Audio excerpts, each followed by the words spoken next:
काय रे सुरेश, तुला काही अक्कल वगैरे आहे की नाही? तू चक्क तुझ्या विवाहित बहिणीवर हात उचललास. अरे अजून आम्ही जिवंत आहोत. आम्ही जिवंत असताना तू माझ्या मुलीशी असा वागतोयस. मग आमचे डोळे बंद झाल्यावर काय अवस्था करशील माझ्या लेकीची? सुरेश म्हणाला, आई, मी तुला आणि बाबांना आत्ता स्पष्टच सांगतो. हिचं माहेर तोपर्यंतच आहे जोपर्यंत तुम्ही दोघे जिवंत आहात. तुमच्यानंतर माझे सुजातासोबत कोणतेही नाते राहणार नाही. तुमच्यानंतर हिचे माहेर कायमचे संपून जाईल, कारण मला अशा लोकांशी संबंध ठेवण्याची काही गरज नाही. अगं आई, जी बाई आपल्या नवऱ्याची होऊ शकली नाही, जी आपल्या सासरच्या माणसांची होऊ शकली नाही, ती माझी काय होणार? आणि आई, खरं तर मला आता तुझाच खूप राग येतोय. अगं संसार म्हटल्यावर भांड्याला भांडं लागणारच ना. अशा छोट्या छोट्या गोष्टींवरून सुजाताला घरी बोलावून घेणं योग्य आहे का? आणि हे बघ आई, तिच्या सासरचे लोक तसे अजिबात नाहीत जसा तू आणि बाबा विचार करता. ही इथे येऊन त्यांच्याबद्दल काहीही खोटं सांगते आणि तुम्ही तिच्यावर डोळे झाक करून विश्वास ठेवता. मी सुजाताच्या सासरकडच्या लोकांना चांगला ओळखतो. नक्कीच सुजातात त्यांना काहीतरी उलटसुलट बोलत असेल. आपल्या मुलाचे सुरेशचे बोलणे ऐकून राधाताई आणखीनच संतापल्या. हो, सुजाता बोलली होती, पण ती बोलली म्हणून काय झालं सुरेश? अरे सुजाता आजारी होती. तिला अशक्तपणा आला आहे, त्यामुळे तिची चिडचिड झाली असेल आणि रागात तिच्या तोंडून निघाला असेल एखादा शब्द. आता तिच्या सासूने हे समजून घ्यायला हवं ना, की आपली सून नुकतीच आजारातून उठली आहे. हे बघ बाळा, तू उगाच वाद घालू नकोस. ही वाद घालण्याची वेळ नाही. तू मला लवकरात लवकर सुजाताच्या सासरी घेऊन चल. मला आत्ताच्या आत्ता माझ्या मुलीकडे जाऊन तिला बघायचं आहे की नक्की तिला काय झाले आहे. ठीक आहे, जशी तुझी इच्छा, असं बोलून सुरेश आईसोबत बहिणीच्या सासरी जायला निघालाच होता. पण सुजातालाच दरवाजात उभी असलेले पाहून सुरेश आणि राधाताई आश्चर्यचकित झाले. सुरेश म्हणाला, काय गं सुजाता, तू अशी अचानक कशी आलीस? मी आता आईला घेऊन तुझ्या सासरी निघालोच होतो, तर तूच आलीस. आणि हे काय, एकटी का आलीस? तुझ्यासोबत भाऊजी का आले नाहीत? सुजाता म्हणाली, नाही दादा, मी एकटीच आली आहे. सुजाताचे बोलणे ऐकून सुरेश विचार करत म्हणाला, सुजाता, एक गोष्ट सांग, तू तिथे सगळ्यांना सांगून तरी आली आहेस ना? ती काही बोलणार त्याआधी राधाताई म्हणाल्या, बस कर सुरेश, खूप झालं. मी सांगितलं ना, सुजाताची तब्येत ठीक नाही आहे. बिचारी माझी मुलगी इतक्या दुरून एकटी कशी आली आहे देव जाणे. आणि तू तिची विचारपूस करण्याऐवजी तिला प्रश्न विचारतोयस. आणि तसेही तुला तिची एवढी काळजी का वाटते? अरे हे तर बरं झालं ना, तुला तिच्या सासरी इतक्या दूर जावं लागलं नाही. आणि तू असा का विचार करत नाही? ती एवढी आजारी असताना देखील तिने कोणालाच त्रास दिला नाही. तिच्या त्या जाच करणाऱ्या सासूपासून स्वतःची सुटका करून माझी मुलगी इथे आली आहे. तर तू इथेही तिची दुसरी सासू बनून तिच्यावर प्रश्नांचा भडीमार करत आहेस. सुरेश म्हणाला, आई तुला कसं कळत नाही? ही काही आजारी वगैरे नाही. मला भाऊजींचा फोन आला होता. त्यांनी मला सगळं काही सांगितलं आहे. ही तिच्या सासरच्या लोकांशी भांडण करून आली आहे. तुला खोटं वाटत असेल तर विचार हिला, आणि जे काही आहे ते खरं खरं सांग म्हणावं. मुलाचे बोलणे ऐकून राधाताई आश्चर्यचकित होऊन सुजाताकडे पाहू लागल्या. त्या म्हणाल्या, काय गं सुजाता, बाळा खरं खरं सांग, नक्की काय घडलं? सुरेश जे काही बोलतोय ते खरं आहे का? तू खरंच तिकडे भांडण करून आली आहेस का? हे बघ बाळा, तुझ्या आईपासून तू काहीही लपवू नकोस. काय झालं आहे ते सांग मला. अगदी खरं आणि स्पष्ट सांग. आपल्या आईचे बोलणे ऐकून सुजाता रडू लागली आणि रडत रडत म्हणाली, आई, माझी काहीच चूक नाही. मला काही त्या लोकांशी भांडण करायला वेळ लागला आहे का? ते लोक जाणून बुजून मला भांडायला मजबूर करतात. आणि दादा, तुला तर नेहमी माझीच चूक दिसते ना. तू नेहमी माझ्यातच दोष काढतोस. तुझ्या दृष्टीने माझ्या सासरचे लोक खूप चांगले आहेत ना. पण आई, मी तुला काय सांगू, मला त्या घरात कामवालीपेक्षा वाईट वागणूक दिली जाते. तिथे मी एक कप चहासुद्धा शांतपणे पिऊ शकत नाही. सकाळी मी जशी चहा प्यायला बसते तेव्हापासून सगळ्यांच्या ऑर्डर्स चालू होतात. कोणाला भजी पाहिजे असतात, कोणाला बटाट्याचे पराठे, तर कोणाला कांदे पोहे हवे असतात. आता एक गोष्ट सांग आई, मी एकटी इतक्या लोकांच्या आवडीनिवडी कशा पूर्ण करू शकते? मी काय माणूस नाही का? मी काय मशीन वगैरे आहे की काय, सकाळपासून रात्रीपर्यंत सतत काम करत राहायला? असं बोलून सुजाता रडू लागली. ती पुढे म्हणाली, आई, त्या लोकांनी तर कधी हा विचार केला नाही की मी त्या घरची एकुलती एक सून आहे.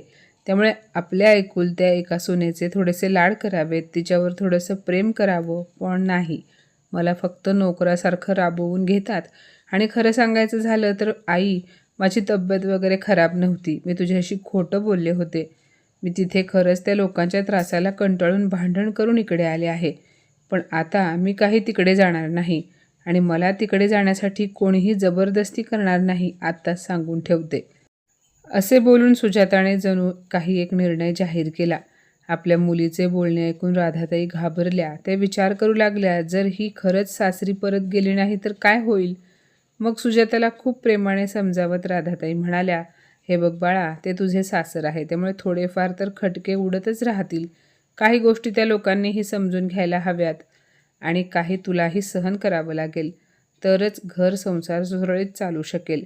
आईच्या बोलण्याने सुजाता आणखीनच चिडली आणि म्हणाली, आई, घर संसार चालो अथवा न चालो, मी त्या घरात जाणार नाही.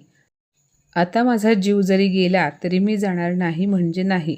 तेवढ्यात सुरेशची बायको मनीषा, जी आतापर्यंत स्वयंपाकघरातून हे सर्व बोलणे ऐकत होती, ती सुजातासाठी पाणी घेऊन आली आणि तिला पाणी देत म्हणाली, घ्या ताई, थंड पाणी प्या, डोकं शांत होईल.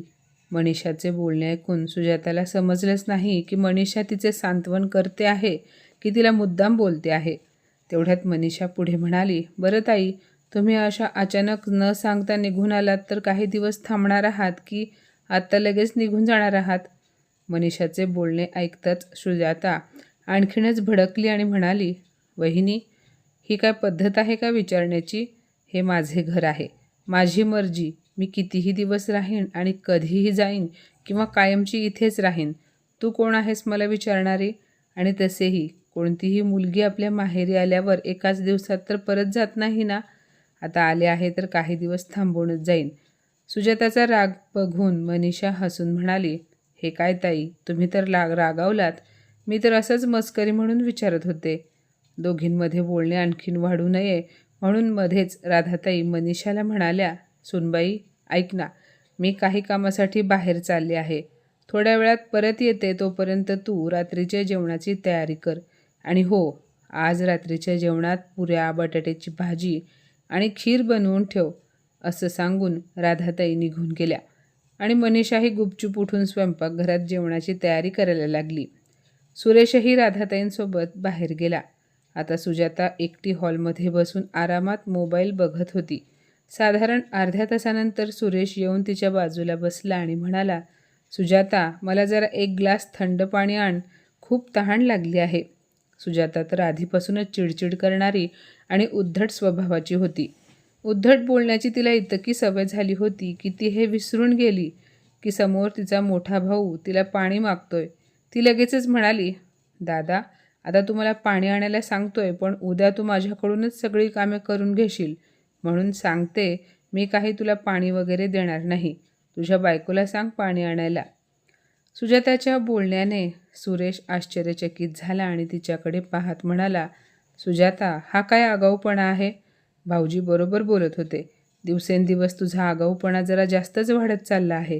तुला बोलायची अक्कल नाही. तुझी वहिनी तिकडे किचनमध्ये निवांत बसली नाही तिला पाणी आण म्हणून सांगायला. ती सारखी त्या स्वयंपाकघरात काम करत असते. आताही ती पुऱ्या लाटत आहे, तुला दिसत नाही का? आणि ह्या उन्हाळ्याची गरमी फक्त तुझ्यासाठीच नाही तर तिच्यासाठीही आहे. तू जशी दिवसभर बसून फोन चालवतेस ना, तसा जर स्वयंपाकघरात जाऊन हात चालवला असतास तर तुझ्या वहिनीला किती मदत झाली असती. ती बिचारी ही स्वयंपाकघरातून लवकर मोकळी झाली असती. आणि तसेही तुला जर इथे राहायचे असेल तर तुझ्या वहिनीसोबत सलोख्याने राहा. तिला कामात मदत कर, हातभार लाव, जेणेकरून तिलाही तुझे इथे वारंवार येण्याचे वाईट वाटणार नाही. सुरेशचे असे बोलणे ऐकून सुजाताच्या तळपायाची आग मस्तकात गेली. ती रागाने म्हणाली, दादा, जर तुला तुझ्या बायकोची इतकी काळजी वाटते ना, तर मग तूच का तिला स्वयंपाकघरात जाऊन हातभार लावत नाहीस? मला शिकवू नकोस मी काय केले पाहिजे आणि काय नाही केले पाहिजे. आजपर्यंत आईबाबांनी माझ्याकडून कधी कोणता काम करून घेतले नाही आणि तू मला तुझ्या बायकोसोबत मिळून घरातलं काम करायला सांगतोयस. तूच राहा आयुष्यभर तुझ्या बायकोचा गुलाम. सुजाता खरं तर हे सर्व चुकीचे बोलली. बायकोचा गुलाम हा शब्द ऐकून सुरेशला भयंकर राग आला आणि तो पुढे सुजाताला काही बोलणार तेवढ्यात मनीषा तिथे आली आणि म्हणाली, हे घ्या पाणी. तुम्हाला पाणी हवं होतं तर तुम्ही मला मागायचं ना. तुम्हाला तर ठाऊक आहे ना, तुमचे आई बाबा ताईंकडून कधी एक ग्लास पाणीही मागून प्यायले नाहीत म्हणून. मग जर त्या आपल्या आईवडिलांचे काम करत नाहीत, नवऱ्याचे काम करत नाहीत, आपल्या सासरच्या मंडळींचं काम करत नाहीत, तर त्या तुमचे काम का करतील? जर मी एकटी ह्या घरातली सगळी कामं करू शकते तर मी तुम्हाला पाणी आणून देणार नाही का? आणि काय हो ताई, ही काय पद्धत आहे का आपल्या मोठ्या भावाला बोलण्याची? सुजाता म्हणाली, अरे वा, म्हणजे आता ह्या महाराणी आपल्या नवऱ्याच्या बाजूने बोलणार आहेत तर. आतापर्यंत तर बायकोचा भक्त बोलत होता, पण आता तर ही भक्तीनेही बोलू लागली. सुजाताचे असे अनावश्यक बोलणे सुरेशच्या सहनशक्तीच्या पलीकडचे होते. त्यामुळे त्याने तिच्यावर हात उचलला, पण स्वतःवर नियंत्रण ठेवत त्याने हात खाली केला आणि रागाने मोठ्या आवाजात म्हणाला, भास्कर सुजाता, उगाच काहीही बडबड करू नकोस. नाहीतर ह्यावेळी तुला थोबाडीत द्यायला मी मागे पुढे पाहणार नाही. माझा हात तुझ्यावर उचलेल. तू तुझी मर्यादा ओलांडत आहेस. भावाचे असे बोलणे ऐकून सुजाताने मोठमोठ्याने रडायला ओरडायला सुरुवात केली. खूप मुश्किलीने मनीषाने सुरेशला शांत केलं. तेवढ्यात तिथे राधाताई देखील आल्या. आपल्या आईला पाहून सुजाता आणखी मोठ्याने रडू लागली. आई, बघ ना, दादाने माझ्यावर हात उचलला.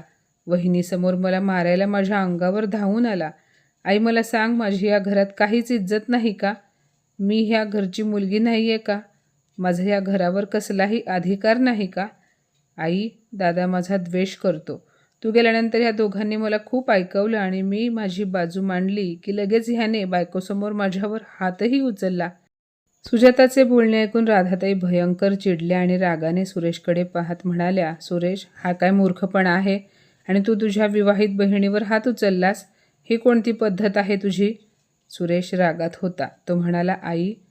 तो पुढे काही बोलणार तेवढ्यात मनीषाने त्याच्या खांद्याला पकडून जोरात दाबलं आणि इशारा करून सुरेशला शांत राहायला सांगून स्वतः पुढे होऊन सासूला सगळी हकीकत सांगितली. सुनेचे बोलणे ऐकून राधाताई सुजातावर नाराज होऊन म्हणाल्या, सुजाता, ही काय पद्धत आहे बोलण्याची? आपल्या मोठ्या भावाला उलट बोलणं तुला शोभत नाही. खरंच बरोबर बोलतोय सुरेश. चूक तुझ्या सासरच्या लोकांची नाही तर तुझीच आहे. आता गपगुमान जशी आली आहेस तशीच आजची रात्र राहून उद्या सकाळीच तुझ्या सासरी परत निघून जा. आता मी तुझ्यामुळे दुसरे नातेसंबंध खराब करणार नाही. तुला कोण्या एका व्यक्तीचा त्रास होत असेल, त्याची अडचण होत असेल तर ते मी समजू शकते. तुला माहेरी दादा बहिणीची अडचण आणि सासरी सासरच्या लोकांची अडचण आहे. जर तुझे कोणाशीच पटत नसेल तर मग तू कोणासोबत आनंदी राहणार आहेस? असा कोणीतरी एक सांग ज्याच्यामुळे तुला कोणताही त्रास होत नाही. सुजाता, अगं स्वतःला बदल बाळा, नाहीतर आयुष्यात एक असं वळण येईल जेव्हा तू एकटी पडशील तेव्हा कोणी तुझ्या मागे पुढे नसेल. आई वडील आयुष्यभर पुरणारे नसतात. आईचा ओरडा ऐकून सुजाताचा चेहरा पडला, पण सुरेश पटकन म्हणाला, आई, मी एक गोष्ट तुला स्पष्टपणे बोलतो. तिचं माहेर तोपर्यंतच आहे जोपर्यंत तुम्ही लोक आहात, पण तुमच्यानंतर माझा हिच्याशी कोणताही संबंध राहणार नाही. तुमच्यानंतर हिचं माहेर संपून जाईल, कारण मला अशा लोकांशी संबंध ठेवण्याची काही गरज नाही आणि आपलं माहेर तोडण्यास ही स्वतः जबाबदार असेल. एवढे बोलून सुरेश बाहेर गेला. राधाताई सुजाताकडे पाहून म्हणाल्या, सुजाता, अजूनही वेळ गेलेली नाही. स्वतःला बदल. तू जर सासरी चांगली वागलीस तरच तुझा चांगुलपणा पाहून तुझ्या सासूबाई, घरातील इतर मंडळी देखील तुझ्याशी चांगलेच वागतील याची मला खात्री आहे. अरेला कार्य करून वाद वाढवायचे नसतात बाळा. थोडीफार नमती बाजूही घेता आली पाहिजे तरच संसार टिकतो. आणि जर तुझ्या वागण्यात बदल होणार नसेल तर असं होऊन देऊ नकोस की मलाही तेच बोलावं लागेल जे दादा बोलून गेला आहे. कारण जर तू नाही सुधारलीस तर ह्यात नुकसान तुझेच आहे. आणि चुकीची बाजू घेऊन मला माझ्या मुलाशी आणि सुनेशी असलेले नाते खराब करायचे नाही. बाळा, माझं बोलणं समजून घे. तुझं भलं यातच आहे की उद्याच्या उद्या तू गपगुमान आपल्या घरी निघून जा आणि आपल्या संसाराकडे, जबाबदाऱ्यांकडे लक्ष दे. आणि सर्वात मोठी गोष्ट, पुढच्या वेळेस कधीही भांडण करून येथे येऊ नकोस. इथे तेव्हाच ये जेव्हा माहेरहून तुला बोलावणं येईल. असे बोलून राधाताईही त्यांच्या खोलीत निघून गेल्या. आता सुजाता एकटी पडली होती, अगदी एकटी. आज कोणीही तिच्यासोबत नव्हतं. ना वडील, ना भाऊ, ना वहिनी, कोणीही नाही. आणि हे सगळं सुजाताच्या विचित्र वागण्यामुळे झालं होतं. दुसऱ्या दिवशी सकाळी सुजाताने सर्वात आधी आपल्या मोठ्या भावाची माफी मागितली. त्यानेही तिला मोठ्या मनाने माफ केलं. सर्वांचे निरोप घेऊन ती शांतपणे सासरी निघाली. यावेळी तिच्या मनात राग नव्हता, फक्त आईचे शब्द कानात सतत घुमत होते. सगळ्यांशी जर वाद होत असतील तर एकदा स्वतःकडेही बघ बाळा. सासरी पोहोचल्यावर तिने आधी दरवाजातच थांबून एक दीर्घ श्वास घेतला. आत पाऊल टाकताच घरात नेहमीसारखीच लगबग सुरू होती. कोणी तिची वाट पाहत नव्हतं, पण यावेळी तिला त्याची खंतही वाटली नाही. ती थेट सासू सासऱ्यांसमोर उभी राहिली. मान खाली घालून थरथरत्या आवाजात म्हणाली, आई, बाबा, माझ्याकडून खूप चुका झाल्या. कळत नकळत मी तुमचं मन दुखावलं, तुमच्याशी वाद घातले. आज मी त्यासाठी तुमची मनापासून माफी मागते. घरात क्षणभर शांतता पसरली. सुजाता पुढे वळली आणि नवऱ्याकडे पाहत म्हणाली, तुझ्याशीही मी चुकीचंच वागले. तुझ्या घरात राहून मी जबाबदाऱ्या विसरले. मला समजून घ्यायला वेळ लागला, पण आता मला स्वतःला बदलायचं आहे. तिच्या नवऱ्याला तिच्याकडून हेच शब्द अपेक्षित होते. तो थोडा वेळ गप्प राहिला, मग हळूच म्हणाला, माफी मागणे इतकी मोठी गोष्ट नाही सुजाता, पण बदल खराच हवा. त्या दिवशीपासून सुजाता खरोखर बदलली. ती शांत राहू लागली म्हणून नाही, तर समजूतदार झाली म्हणून. काम करताना कुरकुर कमी झाली, बोलताना शब्द विचारपूर्वक वापरू लागली आणि सर्वात महत्त्वाचं म्हणजे ती स्वतःच्या रागावर नियंत्रण ठेवायला शिकली. हळूहळू घरातलं वातावरणही बदलू लागलं. सासूचं बोलणं थोडं मवाळ झालं. नवरा देखील तिच्यात झालेल्या सकारात्मक बदलामुळे खुश होता. एक दिवस सुजाता स्वयंपाकघरात काम करत असताना तिच्या सासूबाई म्हणाल्या, सुजाता, सकाळी तुझी खूप धावपळ होते, त्यामुळे मी रोज सकाळी भाज्या बनवत जाईन, तू चपात्या लाट आणि नाश्ता बनवत जा. सासूच्या ह्या एका वाक्याने सुजातासाठी मोठा बदल ठरला. त्या संध्याकाळी सुजाता मनात म्हणाली, खरंच आई बरोबर बोलत होती. आपण समोरच्या माणसाला प्रेम दिलं तरच प्रेम मिळते. मित्रांनो, संसार म्हणजे सतत जिंकण्याची लढाई नाही, तर रोज स्वतःला थोडं थोडं बदलण्याची तयारी आहे. राग, अहंकार आणि मीपणा या हट्टामुळे नाती तुटतात, पण समजूतदारपणा, नम्रता आणि संवादामुळेच नाती टिकतात. आई, वडील, भाऊ, भाऊजाई यांच्यापैकी कोणीही कायमचं आपल्यासाठी उभं राहत नाही. जर आपण स्वतःच सतत भांडणाची भूमिका घेतली तर शेवटी एकटेपणाच पदरात पडतो. स्वतःच्या आत डोकावून पाहण्याची हिंमत केली, चुका मान्य केल्या आणि बदल स्वीकारला तर समोरच्याचं वागणं नक्कीच बदलू शकतं.